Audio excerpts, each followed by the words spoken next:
La lengua de Dios. 1. El eco del silencio. Durante el siglo XIII, el mundo aún creía que el poder no solo podía conquistar tierras, sino también la verdad.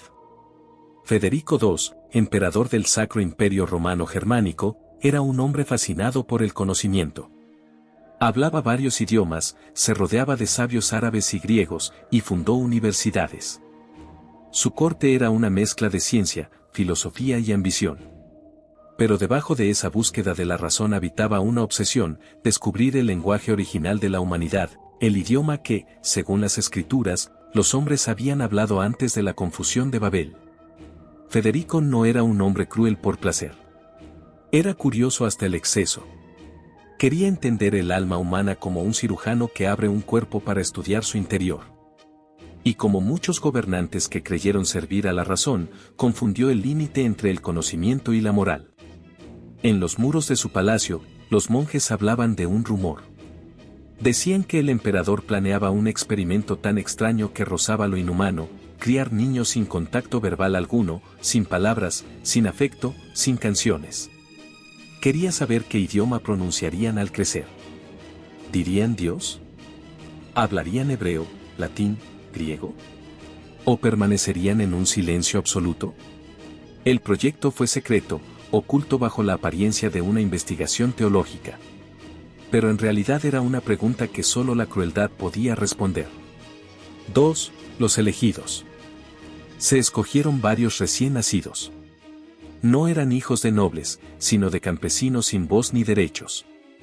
A las madres se les dijo que los pequeños serían criados para Dios, como ángeles en la tierra. Ninguna supo la verdad.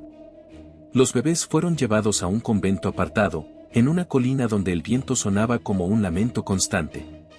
Allí, un grupo de nodrizas fue instruido con una orden inquebrantable: alimentar y limpiar a los niños, pero jamás hablarles, cantarles o tocarlos con afecto. El silencio debía ser absoluto. Las paredes del convento parecían absorber cualquier sonido.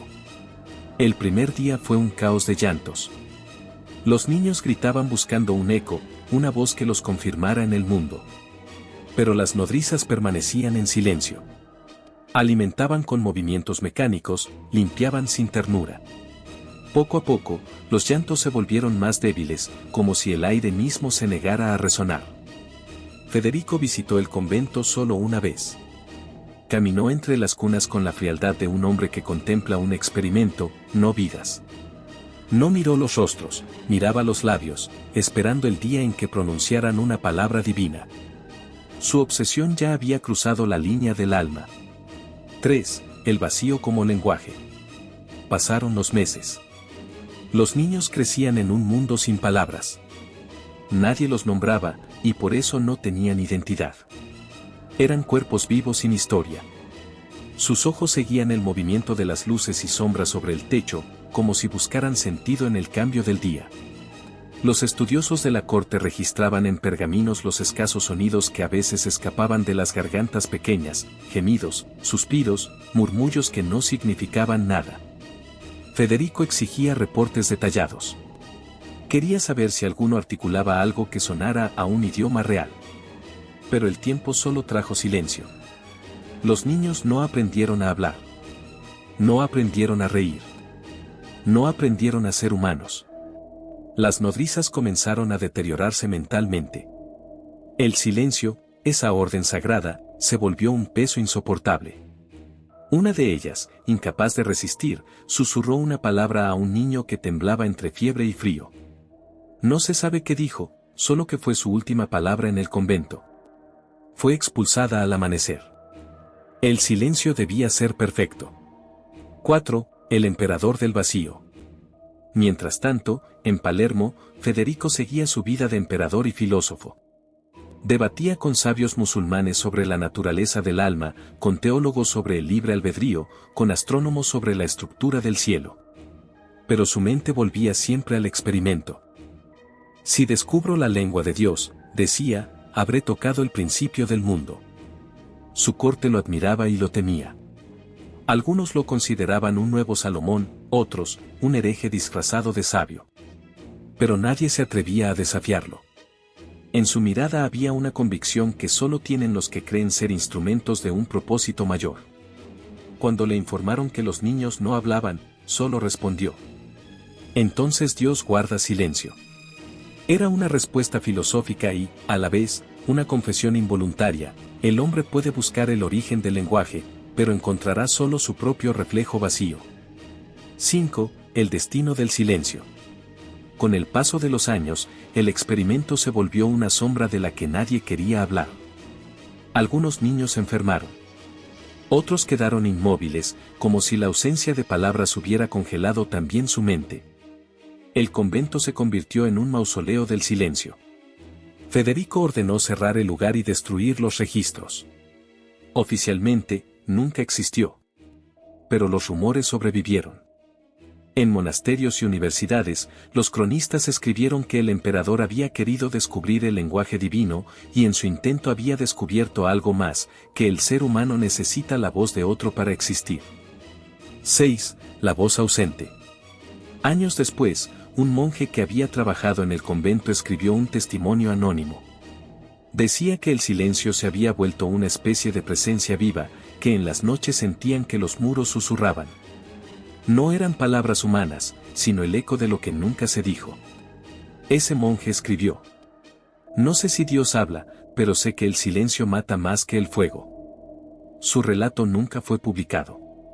Lo encontraron entre sus cosas después de morir, y se guardó en los archivos de una abadía italiana. 7. La herencia del experimento.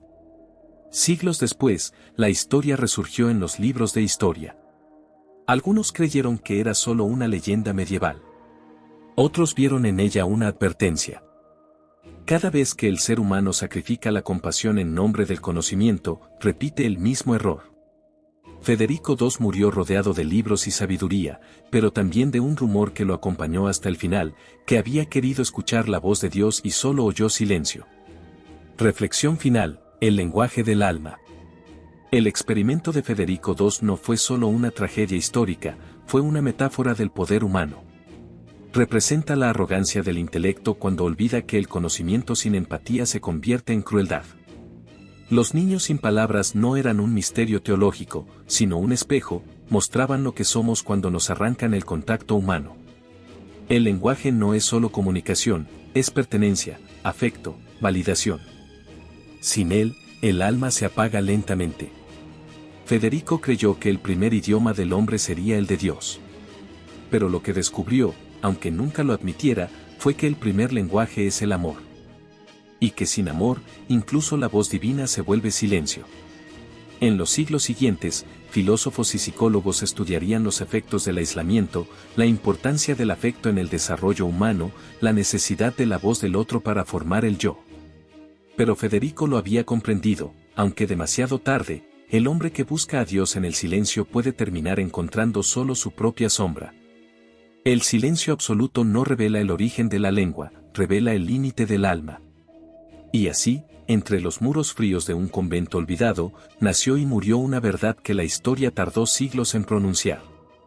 Sin palabras no hay humanidad. Sin amor, ni siquiera Dios tiene idioma. Esto fue La lengua de Dios, uno de los peores experimentos en la historia.